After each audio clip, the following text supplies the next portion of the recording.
Yo mga koys, for today's video ay samahan nyo nga kami sa aming pagbebenta ng chicken pastil.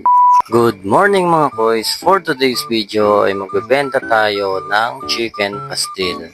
At ito na nga at maaga nga kami gumising ni Mrs. upang mamili nga ng mga fresh na manok sa palengke. At pagkayari na nga namin gumayak at magkape ay aming iniwanan na nga ang aming anak at aking kapatid upang magbantay sa aming inahing. At ito na nga at aking ginayak ang aming motor na gagamitin pang service sa pamamalengke. At kaya nga kami nagbenta ng pastil dahil shutdown ng aking trabaho ng 2 linggo. And of course, hindi po pwedeng tumambay dahil sa haba ng 2 linggo ay wala nga kaming magiging income. Dahil sa pagkaka-shutdown ng aking trabaho ay dito namin naisipan ang aming chicken pastil journey.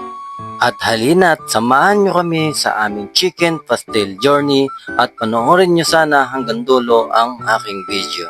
Kung ikaw nga ay nakaabot sa part ng video ito ay sana naman makatanggap ako ng isang like, share at mag-comment ka naman ng iyong reviews kung ikaw ay nakabili ng aming chicken pastil. At pagkayari nga namin mamili ng mga ingredients na gagamitin sa aming chicken pastil, ay dumiretso naman kami sa pinaka-fresh na chicken dito sa palengke ng Pulilan. At pagkayari nga namin mamili ay agad na nga kaming dumiretso sa aming bahay upang magluto na ng aming chicken pastil. At pagka-uwi nga ay agad na nga namin inasikaso ang aming pagluluto. Dahil kung ito nga ay aming patatagalin pa ay lalo kami magtatagal sa aming pagluluto dahil sa paghihimay lang ng manok ay ang lakas umubos ng oras. At syempre nang malapit ng maluto, konting tansya-tansya lang ng toyo, suka at pwede na itong ihango. And of course, pagyari ngang hanguin ito ay agad na nga namin inirepack upang i-deliver na nga ito sa mga customer na nag-aantay. By the way mga koys, ito ay aming panlimang araw na pagbebenta ng aming produkto na chicken pastil. At sa 5 araw namin pagbebenta ng chicken pastil ay sa awa ng Diyos, hindi naman kami nalugi. Halina mga koys at samahan nyo nga kami mag-deliver ng aming chicken pastil.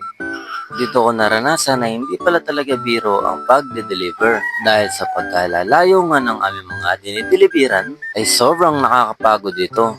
Dumarating pa nga kami sa point na to na kami talaga ay ginagabi sa aming pagde-deliver. Pero okay lang mga quiz dahil masaya kami sa aming mga ginagawa at nakaka-proud sa sarili dahil isa itong successful achievement sa aming buhay. Maraming salamat nga pala sa mga taong umorder, tumangkilik ng aming produkto. O paano mga quiz? Hanggang dito na lang ang ating pag-uusapan at samahan nyo kami sa aming chicken pastil journey mula ngayon, bukas, at sa mga susunod na araw. At sa mga gustong umorder, mag-PM lamang kayo sa aming mga Facebook account at kami ay magre-response agad. Maraming salamat mga koys at mga ate.